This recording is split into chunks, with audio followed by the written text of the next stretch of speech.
Api racun iblis. Halo semua, selamat datang di channel Swag pada pembahasan anime dukun terkuat atau Saikyo Onmyoji. Sebelum bereinkarnasi, Haruyoshi merupakan seorang dukun terkuat. Saking kuatnya dirinya mampu meratakan kawanan monster hanya dengan hitungan detik saja. Meski begitu, Haruyoshi yang haus akan kekuatan terus meningkatkan kekuatannya dan menaklukkan berbagai macam monster terkuat. Hingga pada suatu malam, dirinya terbaring tidak berdaya pada rumahnya sendiri. Meskipun dijuluki sebagai dukun terkuat dalam sejarah, tapi Haruyoshi tidak tega jikalau harus melawan muridnya sendiri. Akibat terlalu kuat, pihak kekaisaran menyuruh atau lebih tepatnya memaksa salah satu muridnya Haruyoshi untuk membunuh gurunya sendiri. Tidak ada pilihan lain selain menuruti perintah kekaisaran, maka salah satu muridnya ini langsung menyerang Haruyoshi. Di detik-detik terakhir Haruyoshi bilang bahwa semua ini bukanlah salahmu. Tentunya mendengar akan hal itu membuat murid kesayangannya ini langsung menangis terseduh-seduh. Tidak ingin memberikan sebuah tragedi di mana murid membunuh gurunya sendiri, Haruyoshi pun memutuskan untuk bunuh diri menggunakan kertas Shikigami sembari berharap jika diberi kesempatan untuk hidup maka dirinya tidak akan mengulangi kesalahan di kehidupan sebelumnya, yakni mencari kekuatan yang terlalu banyak. Itu adalah prolog dari anime dukun terkuat atau Saikyo Onmyoji.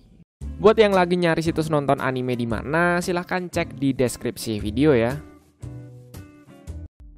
Menceritakan tentang anak kecil bernama Seika yang sedang dalam pengecekan tentang elemen sihir apa yang dia miliki. Seika merupakan anak ketiga dari keluarga Lamprok dan memiliki dua kakak bernama Luffy dan juga Gray. Namun anehnya ketika diperiksa, dia nggak punya sihir.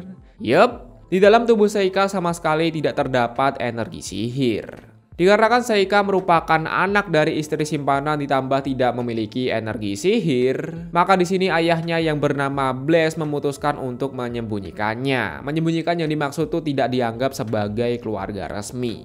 Meskipun tidak memiliki kekuatan sihir, pada tubuh Seika terdapat energi spiritual yang sangat melimpah. Bahkan dirinya juga bisa menggunakan daun pohon untuk membuat Shikigami, padahal seharusnya biasanya itu pakai kertas. Nggak punya sihir jangan banyak tingkah.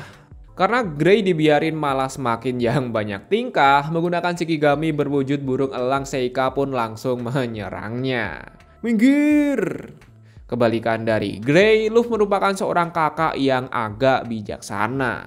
Setelah menyelamatkan Gray dari kerumunan, Luffy juga bertanya tentang keadaan Seika, apakah dirinya tuh terluka atau enggak.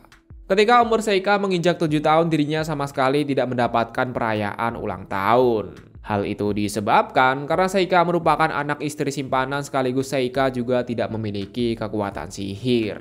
Daripada murung mikirin ayah kenapa aku berbeda, di sini Seika pun membuat kertas Shikigami untuk digunakan nantinya. Masih tidak bosan-bosannya mengganggu, di sini Gray pun membuang mantel milik Seika. Untungnya saja salah satu pelayannya bernama Yiva tidak sengaja menemukan mantel itu di dekat jerami. Di waktu bersamaan ketika memberikan mantel, Gray pun datang menghampiri mereka. Dengan nada tidak bersalah, Gray pun bilang, enak ya kalau nggak punya sihir, jadi nggak perlu belajar tentang sihir. Setelah berkata seperti itu, Luffy dan ayahnya pun mengajak Gray untuk latihan sihir. Dan daripada gabut, di sini Seika pun meminta izin kepada ayahnya untuk melihat latihan mereka. Pada sesi latihan, Luffy selaku kakaknya bisa mengeluarkan sihir angin dan mampu merusak batu yang menjadi target latihan. Diikuti dengan Gray yang mampu mengeluarkan sihir bola api. Namun dikarenakan masih anak kecil, maka kekuatan sihirnya belum mampu menghancurkan satu bola batu. Sembari merendahkan, Gray pun bilang, mumpung ayah masih di sini, kenapa kamu tidak mencobanya? Anak anjing. Ceritanya di sini gue nggak punya sihir, Tot. Luffy yang melihat tingkah dari adiknya langsung segera menghentikan Gray. Karena dibiarin Gray semakin yang banyak tingkah, di sini Seika pun ingin menunjukkan sedikit mengenai kekuatannya. Meski di kehidupan sebelumnya dirinya bersumpah untuk tidak menjadi kuat, tapi ya kalau pamer-pamer dikit nggak apa-apa lah ya.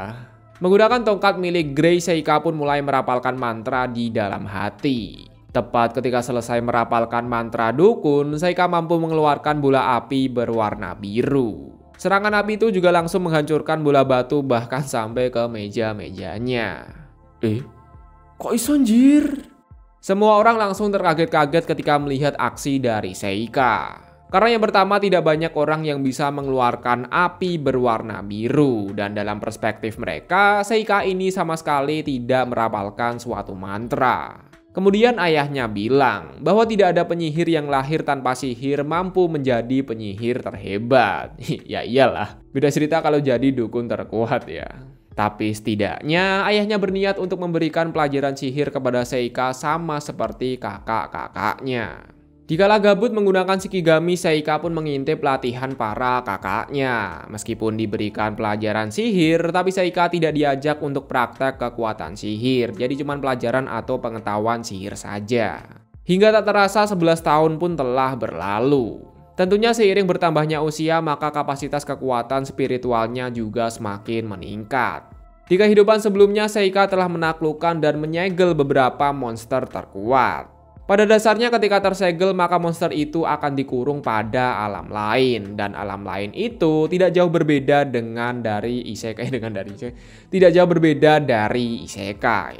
Tanpa basi-basi lagi menggunakan kertas Shikigami, Seika pun memanggil monster yang pernah ia segel. Tapi untuk menghindari hal yang tidak-tidak, di sini Seika memanggil monster yang sekiranya aman untuk dikeluarkan.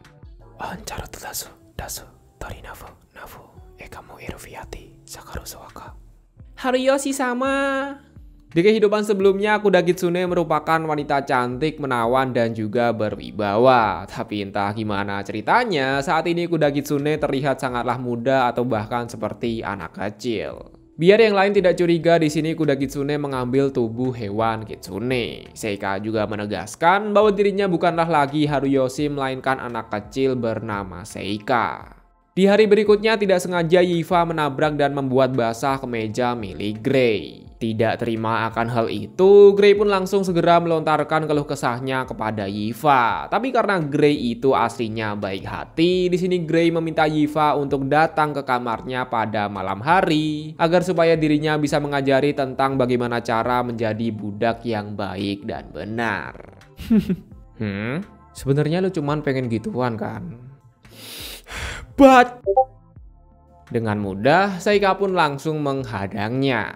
Setelah mengucapkan terima kasih, Yifa pun mengajak Seika menuju ke belakang rumah. Bukan untuk hal yang tidak-tidak, melainkan Yifa ingin menunjukkan seekor anak kelinci yang sedang kesakitan. Agar kemampuannya tidak terbongkar, di sini Seika menyuruh Yifa untuk menghadap ke arah lain. Meletakkan bulu dari kelinci di atas kertas Shikigami, Seika pun dapat dengan mudah menyembuhkan kelinci itu. Melihat akan hal itu, seketika Yifa refleks bilang bahwa Seika itu merupakan orang spesial. Menanggapi akan hal itu, Seika juga bilang bahwa Yifa juga spesial karena bisa melihat dan memerintahkan roh di sekitarnya. Pada awalnya Yifa tidak mau mengaku, namun setelah dibanjiri lautan fakta, Yifa bilang bahwa sebenarnya mendiang ibunya menyuruh Yifa untuk tidak memberitahu kekuatannya kepada orang lain. Di mana kekuatan yang dimaksud yakni melihat dan berinteraksi dengan para roh. Bahkan para roh ini yang juga menemukan mantel milik Seika di dekat semak. Seharusnya para roh juga tidak peduli akan hal itu. Namun dikarenakan tubuh Seika dan barang yang digunakan oleh Seika itu sedikit istimewa, maka para roh ini ingin mengembalikan mantel milik Seika menggunakan Yifa sebagai perantaranya. Ingin menguji akan kemampuannya, Seika pun langsung memanggil Hitodama atau roh bola api dan segera menyuruh Yifa untuk menghilangkannya. Pada awalnya Yifa kesulitan untuk menghilangkan roh itu, namun setelah melakukan beberapa kali percobaan, ajaibnya Hitodama yang berada di atasnya pun juga langsung menghilang. Dengan begini, Seika mengetahui bahwa Yifa itu sama seperti dirinya. Tidak memiliki kekuatan sihir, namun bisa mengendalikan kekuatan roh atau spiritual. Ingin menggunakan Yifa sebagai alat maksudnya partner di masa depan, Seika pun mulai mengajari Yifa dalam mengendalikan para roh. Hingga tak terasa, 1 tahun pun telah berlalu. Sama seperti sebelumnya bahwa tidak ada perayaan hari ulang tahun untuk si Seika. Dan mengingat umur 12 tahun itu agak dewasa, Grey pun berniat untuk melatih Seika menggunakan pedang padahal pengen jadiin adiknya sebagai samsak doang. Di sini Luffy menegaskan hanya jika kamu mau saja. Berbeda dengan Grey yang memaksa Seika untuk beradu pedang dengannya. Di waktu yang sama, salah satu pelayannya bilang bahwa terdapat monster besar yang muncul di dekat kota. Ayah mereka sudah berusaha untuk mengatasinya, namun sialnya bahwa monster itu malah menuju ke arah hutan. Dan hutan yang dimaksud ini yakni adalah lokasi rumah mereka berada. Halo guys. Oh, lari! Dengan cepat, Luffy langsung menyuruh semua orang untuk berlindung di dalam mansion. Namun Seika yang khawatir dengan Yiva langsung segera menuju ke belakang rumah. Anehnya ketika monster kadal ingin memakan Yiva secara ajaib, Hitodama langsung melindunginya. Tapi mengingat Hitodama itu tidak memiliki kesadaran, yang berarti itu adalah kekuatan dari Yiva itu sendiri. Sudah lama tidak baku hantam, dengan cepat Seika langsung membawa monster kadal ke depan rumah. Dikala Seika akan dimakan monster kadal, api racun iblis. Dengan sekejap setelah terkena racun, monster kadal pun berakhir dijinakan. Melihat monster yang kuat dikalahkan dengan satu kali serangan, membuat seisi rumah langsung menjadi kaget sementara Gray malah ketakutan di bawah meja. Nah, mendapati pujian dari semua orang termasuk kakaknya yang bernama Ruff dan juga Yiva, membuat Seika bertekad bahwa di kehidupan selanjutnya atau di kehidupan kali ini dirinya akan menjadi orang yang sangat licik. Episode 1 dari anime Dukun Terkuat berakhir sampai di sini.